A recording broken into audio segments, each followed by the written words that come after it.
Olá, já parou para pensar que na lei mais importante de um país, a Constituição, nem todas as regras têm o mesmo peso? Pois é, algumas valem com força total desde o primeiro dia, enquanto outras... Bem, outras são mais uma promessa para o futuro. Hoje a gente vai mergulhar fundo para entender essa dinâmica. E para começar, vamos de cara com um quebra-cabeça. Pensa bem, se um direito está lá escrito na Constituição, não era para ele valer imediatamente para todo mundo? A resposta pode surpreender, mas nem sempre. E aí que a coisa fica interessante. Olha só esses dois exemplos. De um lado, o direito ao transporte gratuito para quem tem mais de 65 anos. Funciona, é só apresentar o documento e pronto. Do outro lado, o direito de greve. Também está na Constituição, mas, para ele ser exercido em sua plenitude, depende de uma outra lei, uma lei complementar. Ué, mas por que essa diferença? A chave para resolver esse mistério é entender que as regras da Constituição têm níveis diferentes de poder de prontidão, digamos assim. No direito, o nome técnico para isso é eficácia. É como se algumas regras já viessem prontas para jogo e outras precisassem de um aquecimento. E o ponto central é exatamente esse. A aplicabilidade das regras varia. Algumas são como um produto que a gente tira da caixa e já sai usando. Outras são tipo aquele móvel que vem desmontado com um manual de instruções e um aviso, montagem necessária. E olha, isso não é só um detalhe teórico não, viu?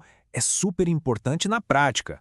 Tanto que, para quem estuda para concursos ou trabalha com direito, saber diferenciar esses três tipos de eficácia, a limitada, a contida e a plena, é fundamental, porque é isso que define o poder real de cada artigo da Constituição. E para a gente organizar as ideias e entender isso direitinho, vamos usar a classificação mais famosa que existe sobre o tema, que é a do grande jurista José Afonso da Silva. Ele criou um mapa perfeito para a gente navegar por esses níveis de poder. Então, vamos começar pelo mais fácil, pela categoria mais direta, as normas de eficácia plena. Pensa nelas com as regras que já vêm completas, prontas para usar no momento em que a Constituição é promulgada. A definição aqui é tudo. Uma norma de eficácia plena é completa em si mesma. Ela não precisa de nenhuma outra lei para dizer como ela vai funcionar. A partir do momento em que a Constituição passou a valer, essa regra já está produzindo todos os seus efeitos, de forma direta e imediata. As características delas são bem claras, né? Elas são auto-aplicáveis, ou seja, funcionam sozinhas. A aplicação é imediata. E o mais importante, nenhuma lei que venha depois pode diminuir o direito que ela garante. O que está escrito ali vale integralmente. E aqui voltamos ao nosso primeiro exemplo, que se encaixa como uma luva. A regra do transporte gratuito para idosos. É direta, é clara e não precisa de mais nada para que uma pessoa com mais de 65 anos possa entrar no ônibus e exercer o seu direito. Simples assim. Ok, agora vamos para a segunda categoria, que já tem um detalhe a mais. São as normas de eficácia contida. A gente pode pensar nelas como uma regra que também está pronta, mas vem com um asterisco, um mas. Veja bem, elas também já nascem produzindo todos os seus efeitos iguaizinhas às de eficácia plena. A grande diferença é que a própria Constituição dá uma autorização para que no futuro uma lei venha e restrinja ou contenha o alcance desse direito. O exemplo clássico é o da liberdade de profissão. A Constituição garante: todo mundo pode exercer o trabalho que quiser. Ponto. Isso vale desde já. Só que, e aí vem o mais, o próprio texto diz que uma lei pode estabelecer as qualificações necessárias. É por isso que um médico precisa de diploma em registro, ou um advogado precisa passar na OAB. E finalmente chegamos na nossa última categoria, a mais complexa, as normas de eficácia limitada. Essas são o nosso móvel desmontado. São uma promessa, um projeto que precisa de uma lei para ser montado e começar a funcionar de verdade. Sozinhas, essas normas não conseguem garantir na prática o direito que elas anunciam. Elas são como uma ordem para o Congresso. Legisladores, criem uma lei para fazer isso aqui acontecer. Elas dão a direção, o objetivo, mas não entregam o carro para chegar lá.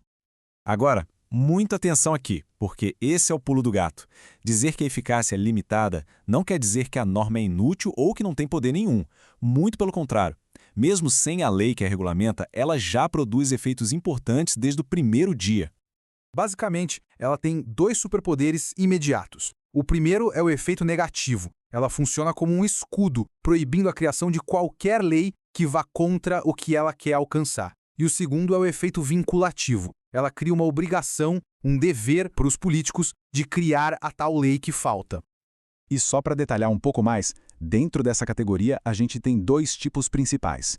Os princípios institutivos, que são ordens para criar órgãos do governo, tipo um novo ministério, e os princípios programáticos, que são mais como metas, objetivos sociais que o Estado deve perseguir, como reduzir as desigualdades.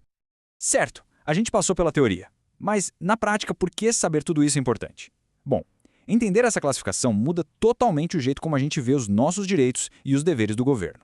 É aqui que a teoria encontra a vida real. Essa tabela aqui resume tudo de um jeito bem simples e direto. A norma de eficácia plena é um não, não precisa de lei e não pode ser restringida.